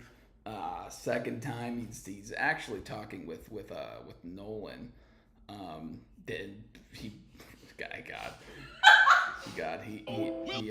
He beams in. I don't want think. He beams in on Nolan having a moment with himself. Your pick. Don't want to play that. But you can't blame Cecil here for being like, hey, get the fuck off the planet, buddy. This was a mixed emotion for me for Cecil this episode, 'cause it's like he talks with Nolan. Nolan's like holds himself in. Is like, I'm not gonna instigate here. Mm-hmm. And Cecil took full advantage of that by being like, you suck, you stink, leave this place, you murderer, go away, good, you helped the universe, great, you brought the Viltrumites here, wow, good job, you won, right, good job. Like, boy, was that was hilarious though. I mean, and honestly real. Like, good job, you won, you did, really, we feel very safe now. Yeah. Like, congrats, you've made this worse. Once again, thanks. So not a great time for Nolan, but hey, I guess good for Cecil. Showing out a little Good bit. for Cecil, I guess. You just love going past that picture, huh? Blink and you miss it. So then the other conversation is obviously with Mark, Donald. Donald was brought in. Bobby. Yeah, Bobby. This on this Twitter page that I'm going on right now. If you've really properly noticed it, Cecil and Donald do care about Mark. Please, they're so cute. They're funny girls. Yeah, I don't know if that's serious. I hope it's serious. I hope it's serious. Donsel forever. Hashtag Donsel forever. You know what? I agree with that. Donsel forever. Just like we talked about previously, Donald holds the towel for Cecil in his little baths. Yeah. He holds the sponge to scrub his back. I think that Cecil talking with Mark is a good thing. I think that they're having a conversation and it's nice. I mean, the elephant that's in the room. It's like, oh, dog, you, Cecil, kept Conquest alive, and you ended up basically almost killing Mark again. You could have killed the planet. You could have killed the universe, basically. So, like, congrats, my guy. You're lucky that Mark's fucking dumb right now, and he's not bringing up the fact that you are the one who left Conquest alive. But I guess in this moment, it's fine. It's good. He had his time here to shine, and I guess. I mean, it's just Cecil is the perfect example of government, man. Sometimes they're like, wow, what great. I think we're on the same wavelength. Like, wow, what great things are you doing for the earth? I think our brain cells like, wow. On wonder on. Thanks for all the hurricane relief. So happy you're relieving everything. What? You guys also were the ones who didn't pay for the levees to be fixed before the hurricane? Oh, you suck. Thanks for helping afterwards. I was thinking about veteran assistance. Sure. Yeah, you get point to literally everything. Literally everything. Like, oh, you have PTSD? Cool. Get out of here. Cool. Go home. Thanks for helping. Thank you for your service. Here's your discount at a restaurant. Yeah, here's your Applebee's discount that maybe won't work anymore. Yeah, so Cecil, everybody. That's Cecil. What do you think of Cecil? You like Cecil? Do you like sea salt? You like sea salt? I like sea salt. Do you need sea salt? Let us know in the comments below, and while you're down there, if you like, subscribe. We talk about Invincible stuff all the time. We're talking about a lot of real things today. Yeah, that's a lot of very, very real things. That's Invincible, baby. That's Invincible. All right, here we go. Last topic. Let me actually pull up a picture of Thrig before I start, because I started a couple of our conversations where it was like, what do you think about this? And it's fucking Cecil in the goop. Cecil. And we are not talking about. We're not talking about Cecil's ass in the bath. Absolutely. No, I'm not gonna do that one. Come on, let me get a good. All right, there we go. Just be. Sorry, everybody. Just be barking. All right. So in season 4, episode 8 of Invincible, the season finale, we get the big reveal at the end of the episode that yes, the Viltrumites are in fact here on Earth. They are so back. They are here. Here like they never left. Mark and Thrag have a conversation where Mark needs to make the most important decision of everybody's life. Literally everybody's life. The entire universe could be changed here. And boy, does he make that decision. And we're here to talk about that decision. But before we talk about that decision, hey, we talk about Invincible stuff all the time, so if you like Invincible content, or if you like maybe some anime content, think about subscribing. We talk about Invincible, talk about anime, we talk about movies that we like. So think about subscribing. What do you think about Mark and Thrag's conversation? Do you think we spoke too soon about how Thrag handles things? Because, okay, let me say it. In the last episode, or one of the last conversations we had about Thrag, I don't know, I'll try and find the video. Maybe I put a short up where I said that Thrag was like an ultra-right MAGA person. And the reason I said that wasn't because, like, that's how all MAGA people are. They're like Thrag, a genocidal person. That's not what I'm saying. I was giving an example of something that's relevant and something that is currently happening that would be an extreme example of what the political... I also said in that video, but none of you wanted to say it, I said that you could be a blue-haired liberal who loves progressives, and that would be not what Thrag is. But if that's what you want to say for the political spectrum, sure, I guess. But Thrag is not a progressive thinker. He's not thinking forward to what I thought. To what I thought. That's what I thought at that time, because he had a conversation with Nolan. I love your Pepe Sylvia background. Okay. Well, what I thought, because Thrag up to that point was like, no, what I'm going to do is what I'm going to do, and that's what I'm going to do, because that's how I've always thought, and that's what it is. Okay, it seems that he's thought about that. It seems he's had some conversations, maybe with the skull. I think the skull's gone. But it is gone. He has some conversations with himself. Maybe him and Steve Harvey were like, hey, man, how should we go about doing this? And he's like, I'm on Family Feud. He's like, reasons to stay on Earth. Give me salvation. Family Feud. I was kidding. Give me salvation. No, 20 points. Give me breeding. Give me breeding. 21 points. That's the number. So Thrag surprised me and had a very good. I mean, it was a threat. Don't get me wrong. That's what I was just about to say. It was a threat. It wasn't like he came to Mark. It was not a conversation. It was an ultimatum. Yeah. It wasn't like he went to Mark and was like, hey, neighbor. Hey, hi diddly ho. He told him what the deal was, and it was either yes or yes. But I think the bigger thing here is that he went to Mark, let him know, hey, we're here, and told him exactly why they're gonna be here, and what would happen if they didn't agree with it. And like,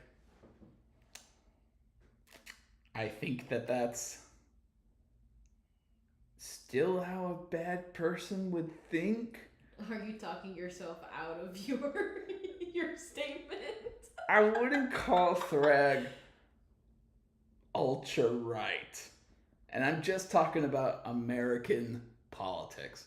If you want to talk about Nazi, you want to talk about fascism, you want to talk about authoritarianism. We can. But, like, just give you an example. I think that he's on where he's at now, still probably in the bad side of thinking about things. I mean, you don't just... Not that any political side is inherently bad. Sure. No, there are some bad things in political things. I don't get there are bad. There's bad political things. You know what I'm trying to say. But what I'm saying is that, like, I think that, I guess him talking with Mark is better than him not talking with Mark. And I don't think that lines on, like, a political spectrum. I was just saying that because that's what I said last time. But I think that it's interesting that he talked with Mark. I agree.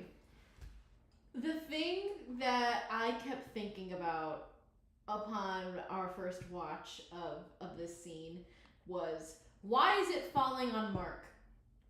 Why does Mark have to make this decision? Oh. Actually, great point. Great point. Why is it falling on Mark and not like Nolan or something? Because. Or the actual government? Okay, Thrag has no idea about the actual government. You think. Okay, also fair point. Thrag. Imagine the first thing Thrag turns on is like InfoWars. And he's like, the frogs are gay, and Thrag's like, what? No, it's like TLC or something. Oh my god. It's like my 100-pound life or 500-pound life. He's like, is this the same species? And then the next channel. Or it's like my big fat gypsy wedding or something. The next channel's like Hoarders. Or something. And then all of them are the next channel definitely was like Game Show Network. Oh, he saw Lucan on Family Feud. No, Lucan's behind him doing the same face he was saying with Al. Like, and then Thrag turned around. He's like, you could easily take that guy. What if they all chose their like occupations just based on channel surfing? Like, so where the fuck does Anissa go? Dude, Fashion Network. I have no idea. I actually don't remember what. She becomes like a news anchor. Yeah, I don't remember what her job was. I have no idea what her job was. How do you get a job without having a resume of anything? Do they just hire her? The people do it all the time. No, but you know what I mean. People like, do it all the time. I would imagine. I know, but like, I'd imagine she'd just like walk in and be like, I need a job. And she's like really intense about it, and they're like, just take it easy, man. Here's the application. You're hired. You got the job. It's like a receptionist job or something, and she's like, how can I help you? What do I do? Why am I greeting them? Fine. Hi. Yeah, so... You were supposed to be here at 9:30. Yeah, right. You were supposed to be here at 9. Yeah, okay, so the reason why he went to Mark, and I was intrigued by some people's thoughts on this. Okay. If somebody asked that same question. Yeah. And did I put that in there? No, maybe I didn't. Oh, all right, whatever. But the reason why he went to Mark is because Mark's not part of the Viltrum Empire. He's a human. Mark killed Conquest. Mm-hmm. Mark has been alive through plenty of battles. Thrag has heard plenty about Mark. Yeah. You know, it's not the first time that he heard about Mark's, adventures of that. Now, so he respects Mark on some certain level. You know, like he does have a power of respect. The reason why he's not going to Nolan is because Nolan's a dirty traitor. Super fair. And he's off-world at this point. No, he's there still. Oh, he is? Yeah, it's the same day. But aren't they looking at Earth? Yeah, but I mean, I'm sure that fucking Thrag... Well, when I say off-world, he's not like standing in the house. No, I know. He's in space. I'm sure that if Thrag wanted to find Nolan before he left, he probably would have. You know? So, like, he's not talking to Nolan. They already had their conversation, and it's pretty clear what Nolan would choose there. You know? So, it's like, I think he would choose to agree to Thrag's terms, but he doesn't give a shit about what Nolan thinks. So, like, no Super point. And I think that the person that has the most skin in the game here is Mark. You know, because as much as maybe we think that Nolan does care about Earth per se, it's like, nah, this is a guy who was raised here. This is his planet. You know, so he's going to go to him and be like, hey, you destroyed my planet. This is your planet. So I want to at least talk to you about it. So yeah, that's what he went to. I think that makes a lot of sense. Hearing that, I think that makes a lot of sense, especially with the knowledge of who's to say he isn't the government. Yeah. You I think that makes a lot of sense. And I, but that was like the thought that I was having was why is Mark having to make this decision, and why is he giving him a decision like right on the spot? Why wasn't he like,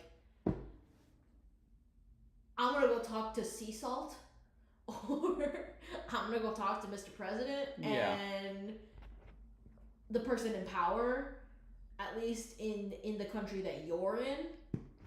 Like, let me phone in the United Nations. Thrag has no idea. And I'll get back to you. Like, but that was the thought that I was having. That makes sense. The other thought that I was having is that I felt so bad for Mark. I felt incredibly bad for him. Like, that is such a heavy, heavy burden to have on your shoulders. Is legit not just like the fate of the people of Chicago or what have you, or the country. It is the fate of the entire world, because they wouldn't stop in the United States, you know, like they would keep going.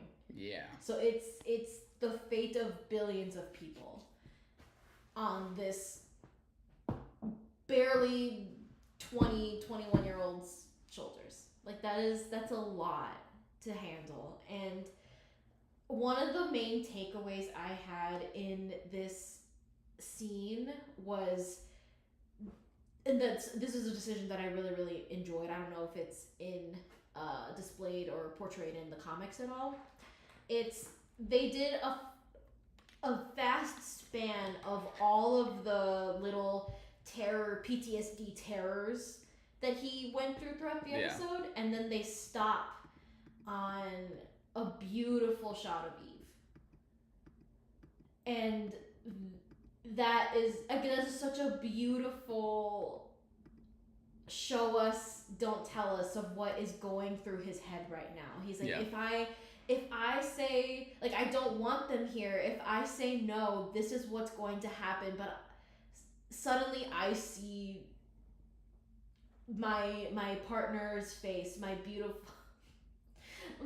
beautiful girlfriend's face, and suddenly I am thinking of an even bigger picture of what I need to do for the greater good. I think that was a very I don't know I can't articulate the word that I want to use, but it was a very, very nicely thought out portrayal of his thought process without him telling Thrag, oh, you're gonna kill my mom, you're gonna kill my neighbor. I mean, to be fair, Mark does start off his acceptance by saying no. He didn't go through. He's like, no. You're gonna kill my mom. Yeah, literally, he's over there going, and Thrag's looking. I'm like, he's like, I watched you on TLC yesterday. My Strange Life. My strange addiction. My strange addiction. Yeah. So I mean, hey, like,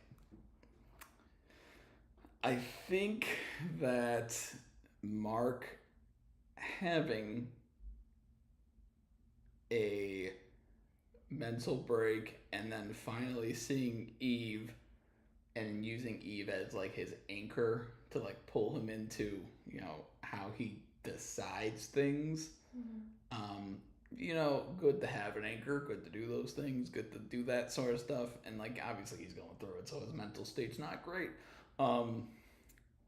Glad the clarity is there for him to like be able to say yes, you know. I mean, imagine him having the conversation with Thrag and he just drops out of there. I thought, on a funny note though, it's like, how did Thrag know he was gonna be there? But also it's like, they've been watching him. But also it's funny because it's like, I would like to imagine Thrag sees him and then like zooms forward to be in front of him, so that way he runs into him and he's like, oh, surprised to see you here. He times it in a perfect moment. Like, he's gonna crash out. I promise I'm gonna leave in Yeah. Two 5 That's how that played out to me. It's like when you're trying to sneak home from like being out and they turn on the lamp and he's like, so how was your night? That's how that, hello, Mark. It's like, oh God. But yeah, I liked their talk. I liked their conversation. Do I think Mark made the right choice? Did Mark make the right choice in accepting Thrag's terms? Well, it's the only choice, really. If he says no, I mean, like, that's it. not only is he dead, probably on the spot, everybody else is probably dead, being enslaved, and the planet goes into Viltrum rule, and that's just what it is. It's pretty simple. So, like, there was no yes or no. It was yes and yes. Mm-hmm. And also, like, let's be real here. Thrag's pretty nice that he's letting this happen. It's not like they don't have other planets in their Rolodex that they could just go and take over, you know? Because they probably do. They could have easily just went to one of those planets. They could have went to the bug world. They could have went, yeah. They literally could have went literally anywhere. But they saw Oliver and they're like, he was too easy to find. Yeah, but who would want that? Who would ever want to do a bug?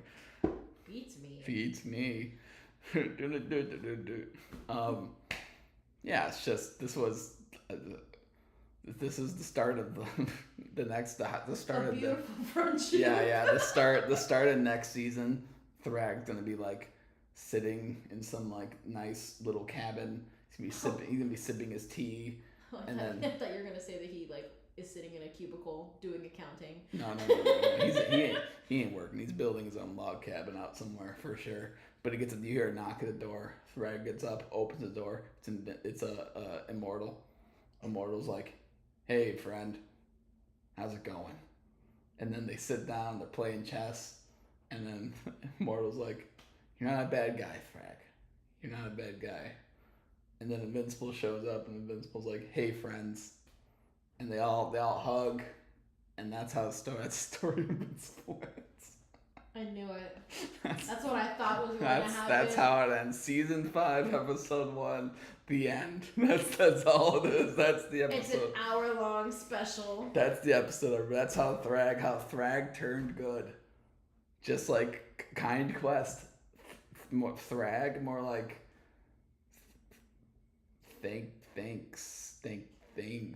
Thrags, thanks. That's not good Thrag. From Thrags to Thrags. riches. Thrags for being my friend. Ew. Dude,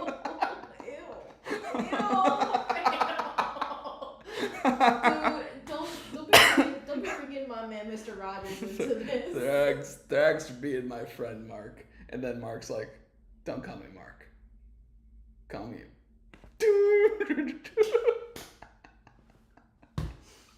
And then Immortal's like, "Whoa, I wish we could keep doing this forever because, you know, I'm immortal." Oh, fuck. All right. What do you think about? Do you have any other thoughts on this? All right. What do you think about Mark and Thrag's conversation? Let us know in the comment section below. And Thrags for watching. Get this guy out of here. Thrag. Get the Hey. computer. Hey. Turn this guy off. Subscribe. Think about subscribing. All right, so that's it. That's all we got. That's Invincible. Can't wait to see you guys again. We'll be talking more about. We do have a comment. Might as well talk about the comments. Hey, Priscilla. I don't even know if you're still here. Maybe you are. Priscilla, comment if you're still here. SAG eligible. Off topic, but if you were to make a live action Invincible, who would you cast for Cecil, Mark, and Nolan? Interesting. Cecil. Who would I vote? Old Walton Goggins? No. Is Clint Eastwood still alive? He's still alive, still kicking. He's Probably Clint. Oh, Probably Clint Eastwood. No, no, no. He's way too old. He's massively too old. I think I would do Harrison Ford. that's a good choice. That's a Harrison good Harrison choice. Ford as sea salt. Who would I choose for Mark? Mark, think of because Steven Yeun's too old. What? What Clint Eastwood? No, the first person that came up in my search was Steve Martin. Oh, Steve Martin. Steve Martin. Not Steve Martin. Let's look up Invincible casting. Invincible casting live action. Ooh, what about? Fan cast. I was about to say Fan that. cast. Oh, Ryan Potter as Mark Grayson. John Hamm as. Yeah, I would just do Sandra as Debbie. Oh yeah, yeah. That makes sense. Well, let's look at this thing. Zoe Deitch. Dutch? I don't know, man. As Adam Eve, sure, I guess. Why not? Why not? No, give it to Emma Stone. Fuck it, why not Emma Stone? All right, let's see. Nick Robinson, John Cena as Alan the Alien. No, why would you make? I would just make Mark Hamill. Mark Hamill would be. Oh Art. yeah. Yeah, I don't care about anything. Alan the Alien, sure, why not? Why not make it John Cena? Billy Crystal, yeah, no. Oh yeah, the guy who plays Flash Thompson. Oh yeah. That would be pretty as good. Rex Yeah. Blode. Yeah, I like that. Yeah, that would be pretty good. I don't know who that is for Duplicate. I couldn't tell you anybody for Duplicate. Ed Harris. I mean, I guess Mark. I guess Harrison Ford would be. He's who I was trying to think of. Yeah, he has a good voice for Cecil. He's who I was thinking of. You know, I was trying to look for him here. the guy who played Michael Coulter for Titan. Mm-hmm. You know, Michael Coulter is the guy who played Luke Cage. Mm-hmm. He would be good. Yeah. This guy, he was in The Walking Dead. Yeah. He would be. I mean, I guess he wouldn't be really live action. Yeah, Damien Darkblood. I like that one. Batista has the Mahler twins. That's no, actually. absolutely. That's kind of perfect. Hey, for Sinclair though, I think I would have Remy Alec or whatever his name is. Mm-hmm. That guy. This is a good choice. This dude's gonna be something in Marvel. I forget what he's gonna be in Marvel. Luke Evans as Thrag, crazy. J.K. Simmons as Thetis. Honestly, yeah, that's honestly kind of perfect. Yeah. That's honestly kind of perfect. So I don't know who Stephen Lang is though for Conquest. That Conquest would be a tough. Hugh Jackman as Immortal. Oh man, they have all the Guardians of the Galaxy here. Guardians of the Earth. What are they called? Guardians of the World. Guardians of the Guardian. What the fuck are they? GDA. Guard. I don't remember what they're called. Martin Short as Dr. Seismic. Yeah, I guess. Dude, why wouldn't we just have... Where's Lucan? Where's Lucan? Did we just Steve Harvey him? They don't even have Lucan in here. Crazy. Bet you someone in the comments put it. That's a pretty good fan casting. I'll give him that. that's not I'll give him that's that. not bad. I'll give him that. I don't know enough of who is all there, but that is a pretty good fan casting. All right, well there's your Invincible live action fan casting. Do you have any thoughts on that? It sucks because I'm like, I have people in my brain, but I don't know the names of them, so they're just gonna live in my brain forever. I tell him this all the time. I wish that they would come up with technology already where I can just like, I don't know, maybe like put a cover over my glasses and like it shoots like a signal to my brain and it'll like display what I'm thinking about in color. As seen on TV. Yeah. As seen on TV. Cause then all of you would know what I'm talking about and you'd be like, oh yeah, I agree with you. Anyway, that's Invincible. All right, that's Invincible. All right, everybody, there it is, the season finale. Season finale of Invincible. Like I said, we'll be back probably in 2 weeks. Talk about more Invincible. We'll go over the entire series. We'll talk about some of the book. Maybe you'll read it. Computer. Maybe you'll read it. Get this guy out of here. Hope you guys enjoyed it. Thanks for watching. Thanks for sticking around, Priscilla. We love Priscilla. We appreciate you. All right, we'll see you guys